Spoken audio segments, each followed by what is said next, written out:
At 1 a.m. in the Strait of Hormuz, a third of the world's seaborne oil is moving through a channel so narrow that the right position on the right piece of rock can threaten all of it.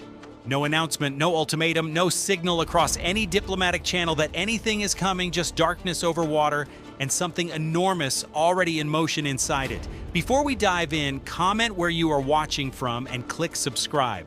The Strait of Hormuz is not an abstraction. It is a physical bottleneck, 21 miles wide at its narrowest point, through which roughly 17 million barrels of crude oil pass every single day. Disrupt it and you do not inconvenience a market, you reshape one. Every nation with a navy understands this. Every nation without one fears it.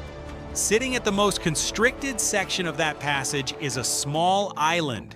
12 square kilometers of rock and fortified installation occupying the one position from which a determined force can observe, threaten, or interdict virtually everything that moves through the strait. For years, that island has been held by forces answering to Tehran. That is the fact that tonight is about to permanently change.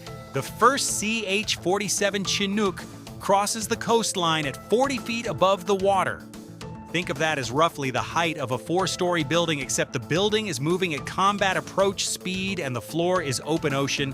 The rotor wash kicks white foam off the surface below. No navigation lights, no transponder signal. The pilots are flying on night vision equipment, the world compressed into green and black geometry. The horizon, a thin luminous line between sea and sky. Inside the cabin, 32 soldiers sit in full kit. Rifles, body armor, breaching charges, medical packs. Nobody speaks. The briefing was 3 hours ago. Everyone in that cabin knows the objective, knows the timeline, and knows with complete precision what happens if the timeline slips. Behind that first aircraft, there are more.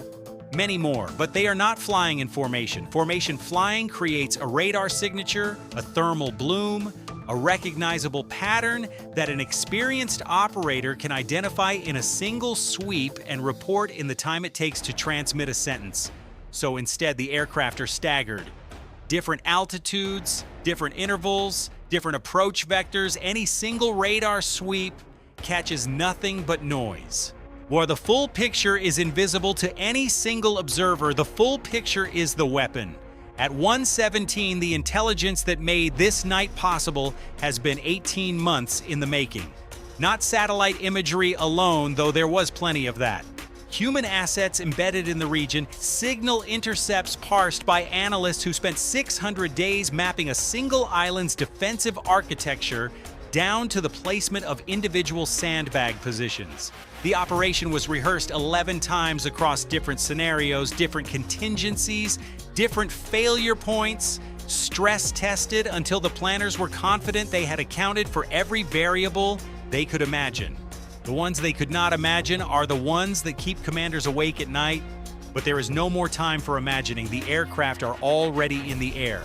The fewer than 40 people on Earth know the full scope of what is about to happen. 4,000 soldiers, one night, one island. At 1:44, the first wave does not land. It orbits. 3 kilometers offshore, the lead Chinooks hold position while the Apache gunships push forward. The AH-64 Apache is a purpose-built attack helicopter. Think of it as a flying sniper nest that also carries rockets. It moves fast. It sees in the dark through forward-looking infrared sensors which detect heat the way a camera detects light.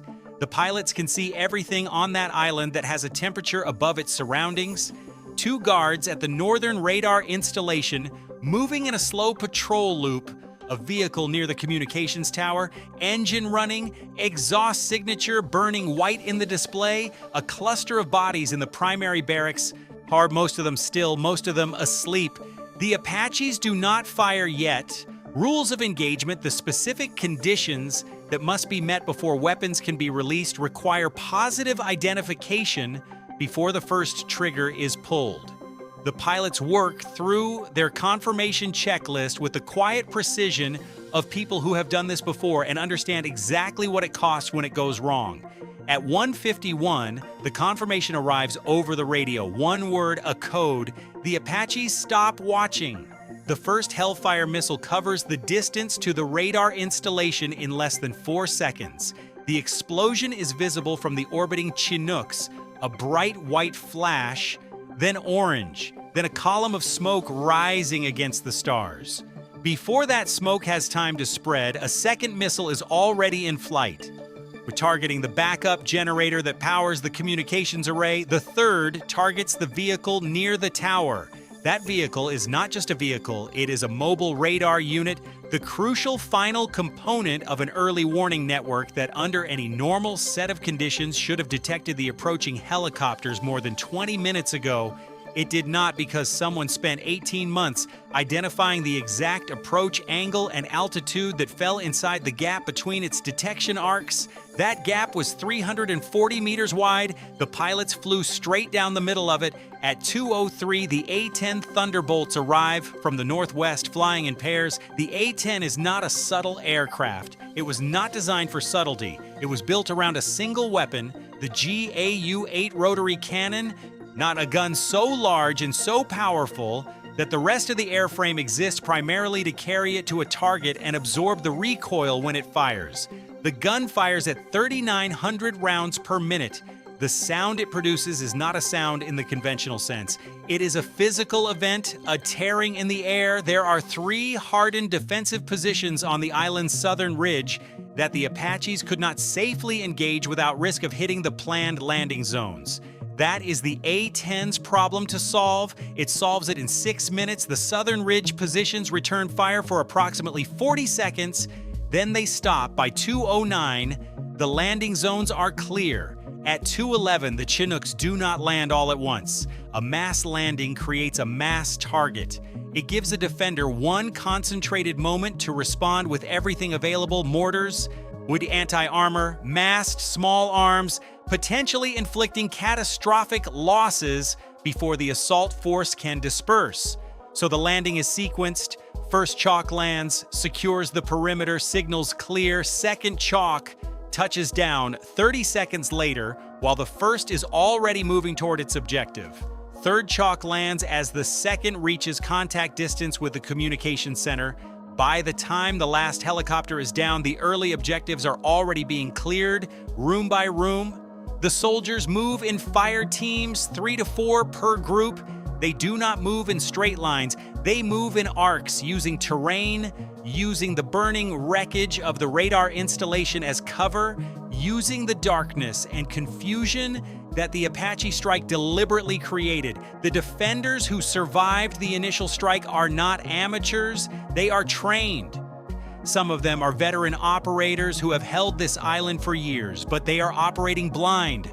Their radar is gone, their primary communications link is gone, their backup generator is gone. They cannot call for reinforcement. They cannot transmit a situation report. They cannot reliably locate all the threats because the assault force is hitting multiple objectives simultaneously, arriving from multiple directions at once. Even a trained mind struggles to process that kind of multi-vector pressure without information, without communication, without a coherent picture of what it is actually facing. At 2:29, the communication center falls. It falls because it was always the priority, not for what it is, but for what it prevents.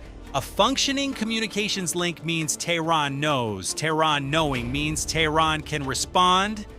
So the assault team assigned to that building does not simply fight through it, they strip it. Every terminal, every transmitter, every device that might carry a signal off the island is either captured or destroyed in place. The room goes dark and silent. The island becomes, for all practical purposes, a sealed box. Outside, the fight for the high ground reaches its critical phase. The elevated positions on the central ridge, the control nodes for whatever remains of the defensive network, are held by a small, determined force laying down disciplined fire into the approaches.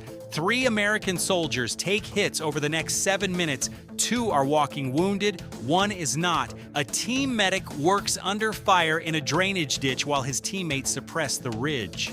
The casualty report moves up the chain at 0234, reaching the operational commander in real time because the one asymmetry this mission holds that the defenders do not is a functioning communications network running on encrypted frequencies the enemy cannot monitor.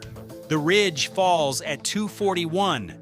Not because the defenders give up, they do not, but a flanking maneuver executed through terrain that pre-mission reconnaissance had identified as traversable puts assault teams on three sides at once. There is no defensive doctrine that makes a three-sided engagement survivable with the numbers available.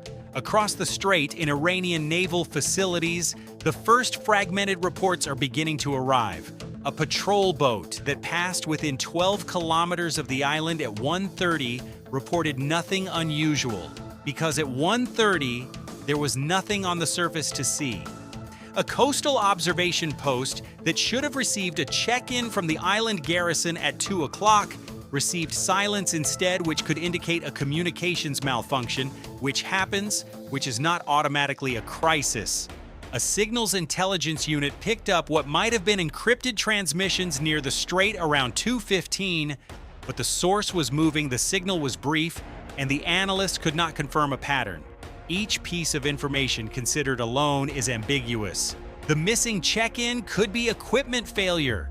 The encrypted transmissions could be commercial shipping. The brief thermal signatures caught on a satellite pass at 1:45 could be anything. Fishing vessels run at night in these waters. It takes a human analyst examining all the pieces simultaneously to understand that what they are looking at is not a collection of random anomalies. It is a single coordinated event designed from the ground up to look like nothing until it is too late to matter. That realization arrives in Tehran at 3:12 a.m. By then, the island has been under American control for 11 minutes. At 3:01, the operational command net crackles with confirmation. The island is secure, key positions are held, the defensive network is neutralized, casualties are being evacuated, the force is consolidating. From the island's highest point, a rocky outcrop at the northern tip offering a 340-degree view of the strait, an observation team is already establishing its watch position. Optical systems, thermal imaging, signals collection equipment, all of it coming online in the first gray light of a dawn that is still more than 2 hours away.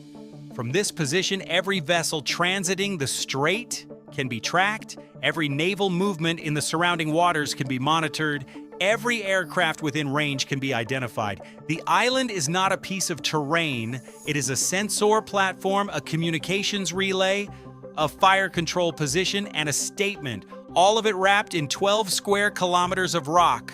Whoever holds this island holds the information that defines the strait, and the information that defines the strait defines everything that flows through it.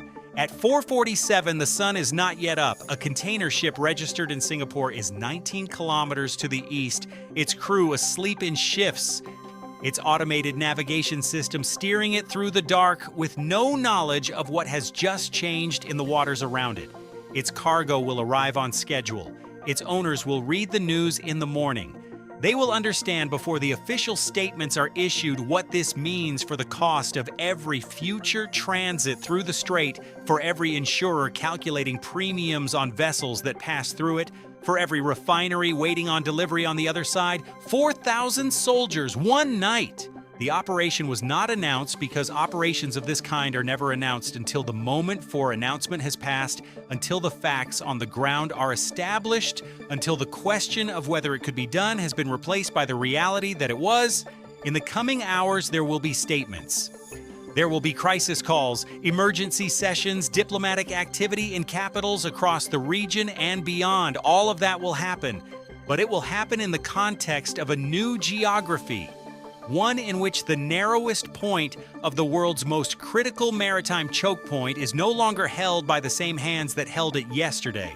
The rules of this waterway were written over decades in blood and oil and political calculation. Last night, 4,000 soldiers rewrote one of them.